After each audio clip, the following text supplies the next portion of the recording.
à chaque pays. Merci. Charles Sistens-Toul, EPA. Merci Monsieur le Président. Messieurs les ministres, je voulais qu'on reste sur la situation de 2024 des finances publiques, donc qui est remplie de mauvaises surprises.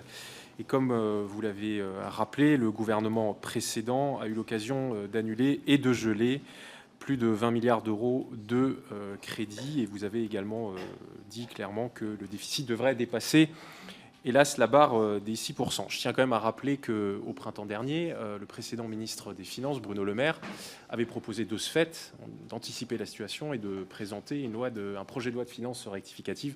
Et je pense que si on en était passé par là, on se serait certainement évité tous ces problèmes. Mais il n'y avait pas beaucoup de soutien, là aussi, je voulais le dire. Alors, est-ce que, après avoir loupé le coche au printemps, il y aura bien un projet de loi de finances rectificative cet automne? Je pense qu'il est indispensable. Il nous permettrait notamment d'avoir des mesures rétroactives sur les rachats d'actions, les surprofits des énergéticiens et des réserves de précaution sur les dépenses. Pouvez-vous nous en dire plus sur ce sujet? Merci. Messieurs les ministres. Oui, monsieur le député, je vous ai déjà répondu tout à l'heure, mais peut-être vous n'étiez pas là. Tout est ouvert à ce stade. Sur 2024, on aura une loi de fin de gestion, ça c'est une certitude. Il y aura, c'est ma volonté, le maintien du surgel avec une part d'annulation de crédit dans cette loi de fin de gestion.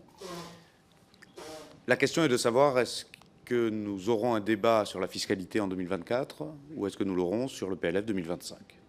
Et la conséquence de cet arbitrage-là sera le dépôt d'un collectif budgétaire ou non. Voilà. Et à ce stade, ce n'est pas décidé.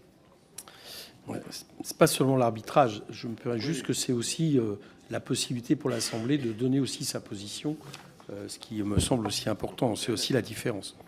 Bah, vu les sommes prévues d'annulation de crédit, on peut dire que ça a quand même son importance. Pardon pour cette interruption.